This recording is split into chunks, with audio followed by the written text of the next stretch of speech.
कहते हैं ना कि उल्टा चोर कोतवाल को डांटे। कौन मांग कर रहा है भाई कि उसका नेता का कौन से नेता है जिनका बेटा पूरे भीड़ को लीड कर रहा था, उग्र कर रहा था, पत्थर बांट रहा था। आप अगर पब्लिक डोमेन में आकर के कोई बात कर रहे हैं तो हमें को तो ये राइट है कि आपसे पूछे कि आप क्या कर रहे थे उस दिन। नमस्कार, बिहार इन शॉर्ट देख रहे हैं आप और मैं हूं आपके साथ अविनाश। कटिहार गोलीकांड मामले को लेकर बिहार की सियासत जो है लगातार तूल पे है। ऐसे में लगातार कई लोग जो है बीजेपी की तरफ से कटाक्ष कर रहे हैं, नीतीश कुमार की इस्तीफे की मांग कर रहे हैं। हमारे साथ बातचीत करने के लिए इस वक्त बिहार सरकार में जेडीयू एमएलसी हैं खालिद अनवर जी। अब जिस तरीके से कटिहार में बिजली को लेकर प्रदर्शन कर रहे थे लोग, आपकी सरकार ने गोली चलवाई है, कैसे देख रहे हैं आप? इस्तीफे की मांग हो रही है खालिद जी। कहते हैं ना कि उल्टा चोर कोतवाल को डांटे। कौन मांग कर रहा है भाई? और बिहार में कटिहार में जो घटना हुई है उस घटना में हमारे दो लोगों की मौत हुई है। सरकार ने इंक्वायरी का ऑर्डर दिया है। इससे ज्यादा क्या चाहते हैं आप? आपने जाकर के दंगा कराने की कोशिश की, घटना कराने की कोशिश की। कटिहार में बहुत सारे प्रोटेस्ट हुए, प्रदर्शन हुआ और सभी प्रदर्शन शांतिपूर्ण था। कैसे जो है ना बारसोई में ये घटना क्यों हुई?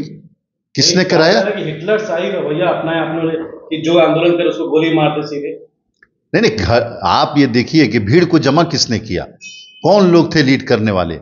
भारतीय जनता पार्टी बताए कि उसका नेता का कौन से नेता है जिनका बेटा पूरे भीड़ को लीड कर रहा था, उग्र कर रहा था, पत्थर बांट रहा था। किसने भड़काया कि जाकर के पुलिस पे पत्थर चलाओ, पुलिस पे लाठियां चलाओ? 11 पुलिस वाले जख्मी हुए, शदीद जख्मी हुए हैं, हॉस्पिटल में भर्ती हुए हैं। उसका जवाब कौन देगा? हमारी सरकार इंक्वायरी करा रही 2 लोगों के मरने की, लेकिन हमारी पुलिस, हमारी सरकार उन चेहरों को भी पहचान रही है, आइडेंटिफाई करने की कोशिश कर रही है जिन लोगों ने भीड़ को उग्र किया, भीड़ को वर्गलाया, भीड़ को उकसाया और ये टसल कराने की, इस तरह की घटना कराने की कोशिश हुई। बताए भारतीय जनता पार्टी, माननीय नेता प्रतिपक्ष प्रेस कॉन्फ्रेंस कर रहे हैं, जवाब दें पब्लिक को कि कटिहार में उस दिन वो क्या कर रहे थे, किससे उनकी बातें हो रही थी, क्यों, क्या करने गए थे? जहां वो जाते हैं इस तरह की घटना क्यों हो रही है? मतलब आप ये कहना चाहते हैं जो कटिहार में जो कांड हुआ वो बीजेपी करवाए? नहीं, कहना नहीं चाह रहे, एविडेंसेस हैं, वीडियो फुटेज है कि भारतीय जनता पार्टी के कार्यकर्ता भड़का रहे हैं, वर्गला रहे हैं। मतलब ये प्रूफ प्रमाणित, बिल्कुल एविडेंसेस हैं, भारतीय जनता पार्टी के कार्यकर्ता थे उसमें और सारे सबूत मौजूद हैं। और देखिएगा अभी सारी इंक्वायरी चली, आखिर किस पे गोली चली? जिसपे गोली चली है नहीं, वो तो आम नागरिक है, वो तो बेचारा आम नागरिक जिसको इन लोगों ने पत्थर दिया, जिसको इन्होंने उकसाया, जिसको इन्होंने वर्गलाया, जिसको इन्होंने उग्र किया कि जाओ ऐसे करो वैसे करो। भाई, लोकतंत्र में प्रदर्शन का एक तरीका है ना कि लाठी से प्रदर्शन होता है।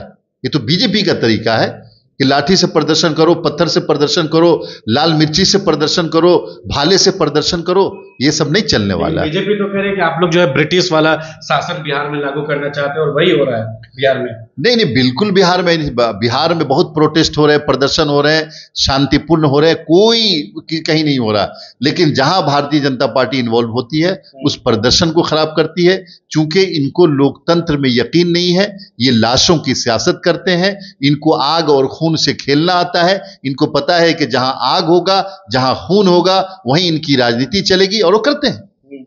आप पूछिए नेता प्रतिपक्ष से, माननीय विजय सिन्हा जी से, ये क्या कर रहे थे वहां पे? ये तो सवाल करना पड़ेगा ना।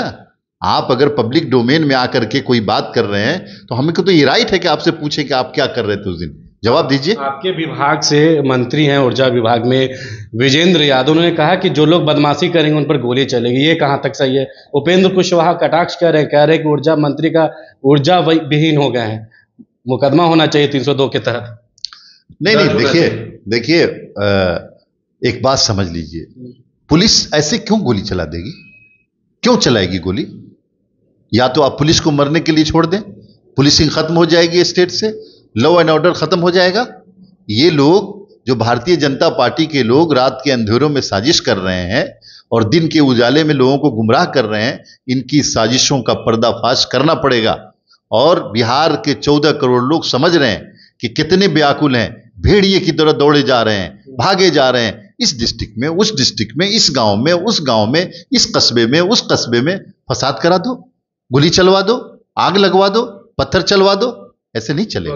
अंग्रेजों वाली शासन है क्या, ये मानते हैं बीजेपी आरोप? नहीं नहीं, क्या है कि आज तक ये सत्ता में थे, अब व्याकुल हो गए, भूखे हैं, सत्ता के लिए भूखे। जैसे भेड़िया भूखा होता है तो किसी को भी मुंह मारने लगता है, इस तरह भूखे हो गए हैं ये लोग, सत्ता के भूखे हैं। भूख लगी हुई है, यहां दंगा करो, वहां दंगा करो, यहां आग लगाओ, यहां खून बहाओ, किसी तरह सत्ता मिले।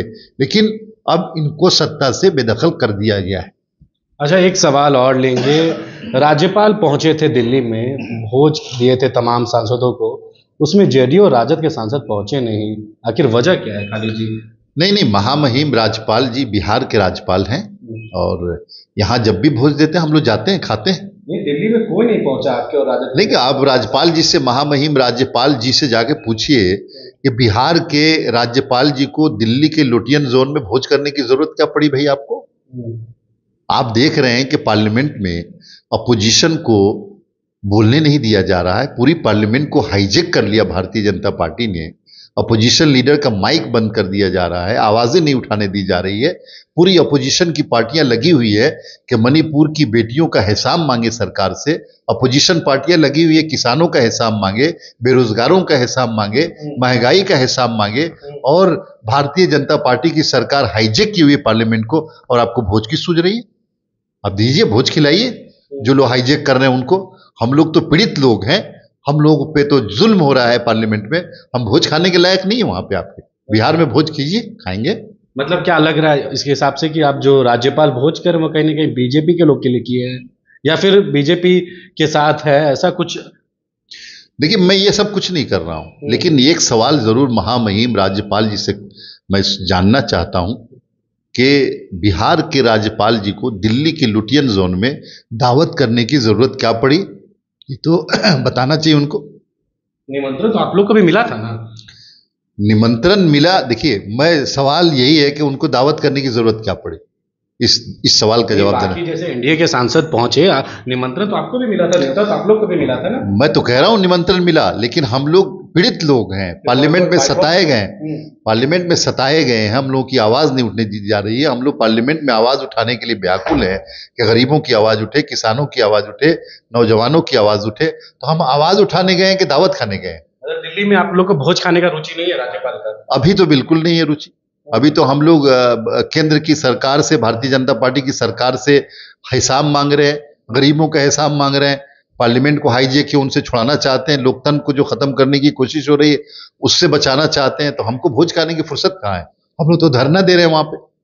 तो ये हमारे साथ बात कर रहे थे जेडीयू के एमएलसी हैं खालिद अनवर, जिन्होंने साफ तौर पे बताया कि दिल्ली में जिस तरीके से राज्यपाल का जो भोज हुआ था उसमें तमाम सांसदों को निमंत्रण भी दिया गया था। हालांकि एनडीए के तमाम सांसद पहुंचे थे चिराग पासवान के साथ कई और, लेकिन जदयू और राजद की तरफ से कोई नहीं पहुंचा था। इसको लेकर साफ कह दिया है कि बिहार में जो लोग हैं वो परेशान हैं, और बिहार के सांसद जो और बिहार के लोग जो हैं वो जदयू और राजद के, वो दिल्ली में जाकर भोज खाने में कोई रुचि नहीं रखते हैं, वो बिहार को बचाना चाहते हैं। वहीं कटिहार मामले को लेकर साफ तौर पे बताया कि बीजेपी की एक बड़ी प्लानिंग के तहत सब कुछ हुआ है। इस खबर में फिलहाल इतना ही है। वीडियो हमारे यूट्यूब चैनल पर देख जरूर सब्सक्राइब करिएगा, हमारे फेसबुक पेज को भी फॉलो करिएगा। आपका बहुत बहुत धन्यवाद।